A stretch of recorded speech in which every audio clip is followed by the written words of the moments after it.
Hello everyone. आज हम discuss कर रहे हैं एक नया टॉपिक जिसका नाम है वाक्य रचना। क्या होते हैं वाक्य, बताइए। आप वाक्यों का इस्तेमाल तो हर रोज़ करते हैं अपने जीवन में, तो वाक्य क्या होते हैं? मन के भावों और विचारों का आदान प्रदान करने के लिए हम वाक्यों का प्रयोग करते हैं। तो फिर वाक्य क्या होते हैं, कमेंट बॉक्स में लिखकर बताएं।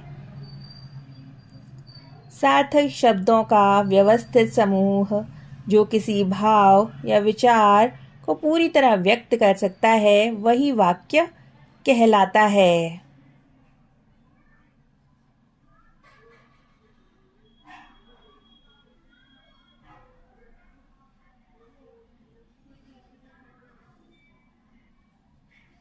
उदाहरण, रानी पुस्तक पढ़ती है, यह एक वाक्य है।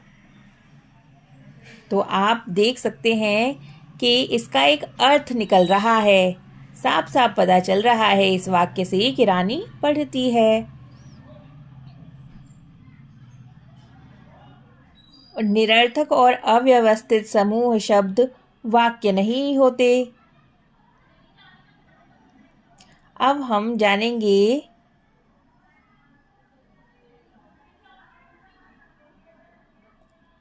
वाक्यों के अंग। वाक्य के मुख्यतः दो अंग होते हैं, उद्देश्य और विधेय। उद्देश्य क्या हुआ और विधेय किसे कहते हैं? उद्देश्य, उद्देश्य से आप क्या समझते हैं, बताइए कमेंट बॉक्स में। क्या आपसे कभी उद्देश्य क्या है आपका, यह सवाल किया है किसी ने?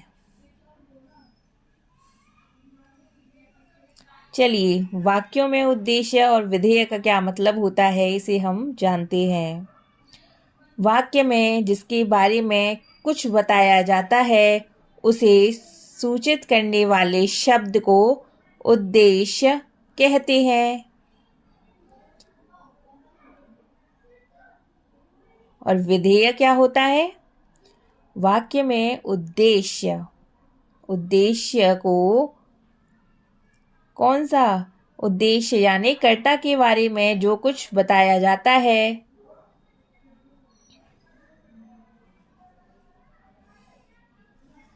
उसे विधेय कहते हैं। नहीं समझ में आया? तो चलिए उदाहरण से समझते हैं। उदाहरण है, विनीता नाटक देखने गई थी। तो इसमें उद्देश्य क्या हुआ? उद्देश्य है विनीता, क्योंकि विनीता इसमें क्या है, कर्ता का काम कर रही है। और विधेय क्या हुआ? विधेय क्या होता है, हमने जाना है ना। जो कर्ता या फिर उद्देश्य के बारे में जानकारी दे उसी को हम विधेय कहते हैं। जैसे विनीता के बारे में क्या बताया जा रहा है कि वह नाटक देखने गई थी। तो इसमें विधेय क्या हुआ? नाटक देखने गई थी। तो वाक्य में कर्ता और उसके विस्तार को छोड़कर शेष समस्त अंश विधेय के अंतर्गत ही आता है। तो हमने वाक्य की रचना के बारे में यह जाना कि वाक्य के दो होते हैं, उद्देश्य और विधेय। अब हम जानेंगे वाक्य के प्रकार के बारे में।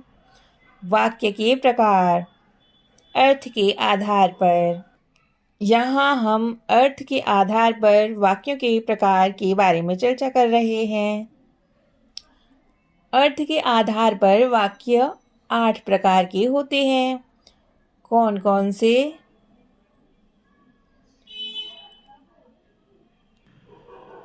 विधानवाचक, निषेधवाचक, आज्ञावाचक, प्रश्नवाचक, इच्छावाचक, संदेहवाचक, संकेतवाचक और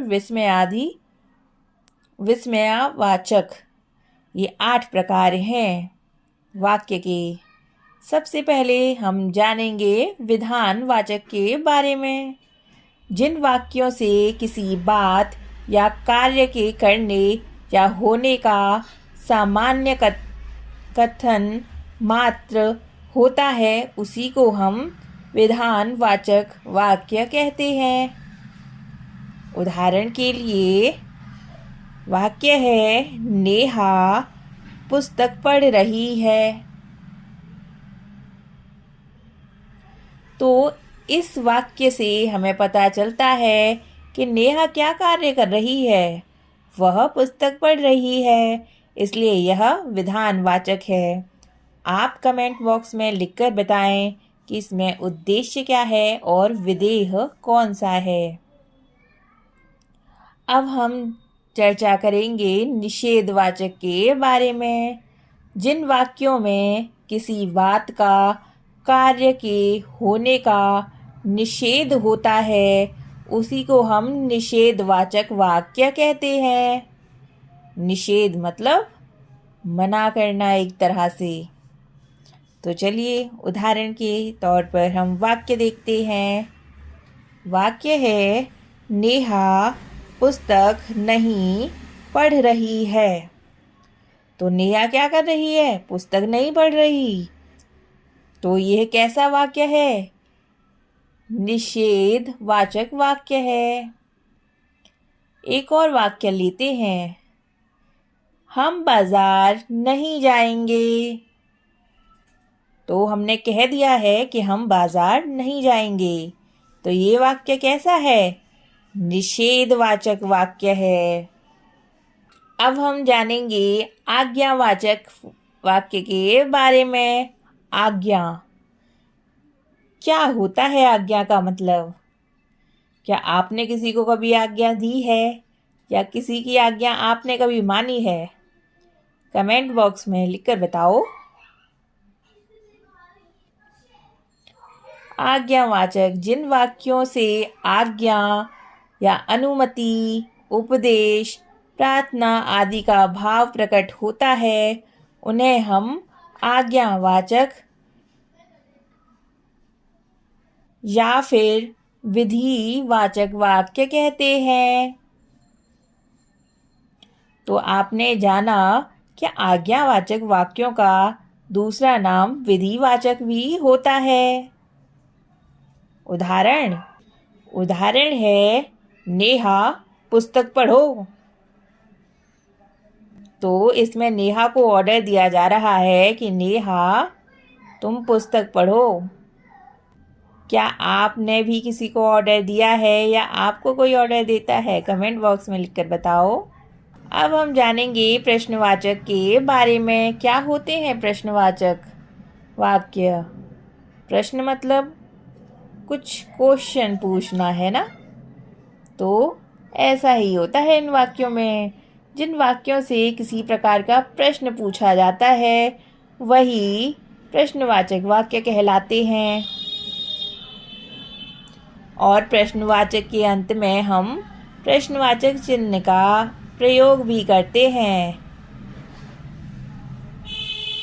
विराम चिन्ह तो हम सबने पहले ही डिस्कस किए हैं। अगर नहीं आपको पता कि कब कौन से विराम चिन्ह का प्रयोग किया जाता है तो आप प्रीवियस वीडियो देख सकते हैं। चलो तो अब प्रश्न करें, क्या नेहा पुस्तक पढ़ रही है?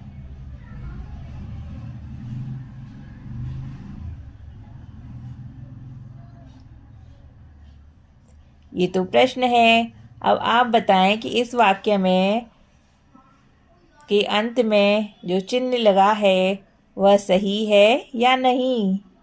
कौन सा चिन्ह आएगा इस वाक्य के अंत में? कमेंट बॉक्स में लिखकर बताओ अगर आप विराम चिन्ह सही से पढ़ चुके हैं तो। अब हम चर्चा करेंगे इच्छावाचक के बारे में। जिन वाक्यों से इच्छा,